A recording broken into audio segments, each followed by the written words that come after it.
Little Red Riding Hood. Once upon a time there was a dear little girl who was loved by everyone who looked at her, but most of all by her grandmother, and there was nothing that she would not have given to the child.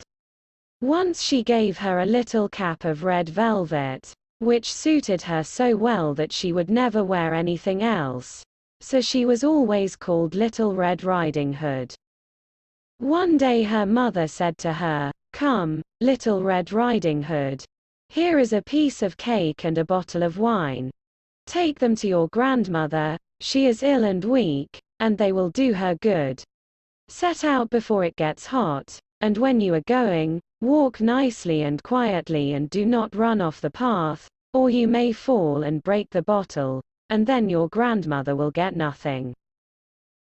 And when you go into her room, don't forget to say, 'Good morning,' and don't peep into every corner before you do it." "I will take great care," said Little Red Riding Hood to her mother, and gave her hand on it. The grandmother lived out in the wood, half a league from the village, and just as Little Red Riding Hood entered the wood, a wolf met her. Little Red Riding Hood did not know what a wicked creature he was, and was not at all afraid of him. "Good day, Little Red Riding Hood," said he. "Thank you kindly, wolf. Whither away so early, Little Red Riding Hood?" "To my grandmother's." "What have you got in your apron?" "Cake and wine. Yesterday was baking day, so poor sick grandmother is to have something good, to make her stronger." "Where does your grandmother live, Little Red Riding Hood?" "A good quarter of a league farther on in the wood. Her house stands under the 3 large oak trees, the nut trees are just below." "You surely must know it," replied Little Red Riding Hood. The wolf thought to himself, "What a tender young creature! What a nice plump mouthful, she will be better to eat than the old woman.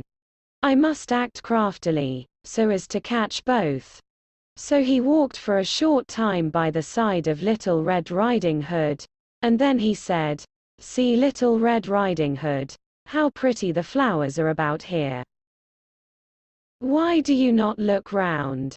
I believe, too, that you do not hear how sweetly the little birds are singing. You walk gravely along as if you were going to school, while everything else out here in the wood is merry." Little Red Riding Hood raised her eyes, and when she saw the sunbeams dancing here and there through the trees, and pretty flowers growing everywhere, she thought, "Suppose I take grandmother a fresh nosegay? That would please her too. It is so early in the day that I shall still get there in good time." And so she ran from the path into the wood to look for flowers, and whenever she had picked one, she fancied that she saw a still prettier one farther on, and ran after it, and so got deeper and deeper into the wood. Meanwhile the wolf ran straight to the grandmother's house and knocked at the door. "Who is there?" "Little Red Riding Hood," replied the wolf. "She is bringing cake and wine." "Open the door." "Lift the latch," called out the grandmother. "I am too weak, and cannot get up." The wolf lifted the latch, the door sprang open, and without saying a word he went straight to the grandmother's bed, and devoured her. Then he put on her clothes, dressed himself in her cap, laid himself in bed and drew the curtains. Little Red Riding Hood, however, had been running about picking flowers, and when she had gathered so many that she could carry no more, she remembered her grandmother, and set out on the way to her. She was surprised to find the cottage door standing open, and when she went into the room, she had such a strange feeling that she said to herself, "Oh dear, how uneasy I feel today, and at other times I like being with grandmother so much." She called out, "Good morning," but received no answer. So she went to the bed and drew back the curtains. There lay her grandmother with her cap pulled far over her face, and looking very strange. "Oh, grandmother," she said, "what big ears you have." "The better to hear you with, my child," was the reply. "But, grandmother, what big eyes you have," she said. "The better to see you with, my dear."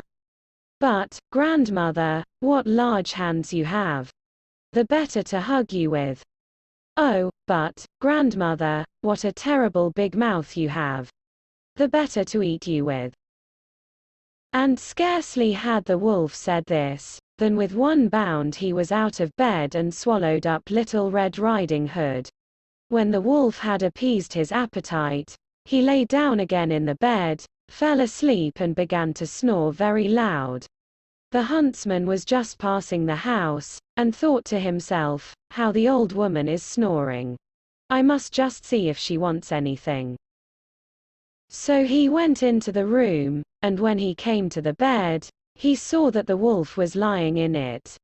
"Do I find you here, you old sinner?" said he. "I have long sought you." Then just as he was going to fire at him, it occurred to him that the wolf might have devoured the grandmother, and that she might still be saved, so he did not fire, but took a pair of scissors, and began to cut open the stomach of the sleeping wolf. When he had made 2 snips, he saw the Little Red Riding Hood shining, and then he made 2 snips more, and the little girl sprang out, crying, "Ah, how frightened I have been!" How dark it was inside the wolf! And after that the aged grandmother came out alive also, but scarcely able to breathe. Little Red Riding Hood, however, quickly fetched great stones with which they filled the wolf's belly, and when he awoke, he wanted to run away, but the stones were so heavy that he collapsed at once, and fell dead. Then all 3 were delighted. The huntsman drew off the wolf's skin and went home with it. The grandmother ate the cake and drank the wine which Little Red Riding Hood had brought, and revived. But Little Red Riding Hood thought to herself, "As long as I live, I will never by myself leave the path, to run into the wood, when my mother has forbidden me to do so." It is also related that once when Little Red Riding Hood was again taking cakes to the old grandmother, another wolf spoke to her, and tried to entice her from the path. Little Red Riding Hood, however, was on her guard, and went straight forward on her way, and told her grandmother that she had met the wolf, and that he had said good morning to her, but with such a wicked look in his eyes, that if they had not been on the public road she was certain he would have eaten her up. "Well," said the grandmother, "we will shut the door, that he may not come in." Soon afterwards the wolf knocked, and cried, "Open the door, grandmother, I am Little Red Riding Hood, and am bringing you some cakes." But they did not speak, or open the door. So the grey beard stole twice or thrice round the house, and at last jumped on the roof, intending to wait until Little Red Riding Hood went home in the evening, and then to steal after her and devour her in the darkness. But the grandmother saw what was in his thoughts. In front of the house was a great stone trough, so she said to the child, "Take the pail, Little Red Riding Hood. I made some sausages yesterday, so carry the water in which I boiled them to the trough." Little Red Riding Hood carried until the great trough was quite full. Then the smell of the sausages reached the wolf, and he sniffed and peeped down, and at last stretched out his neck so far that he could no longer keep his footing and began to slip, and slipped down from the roof straight into the great trough, and was drowned.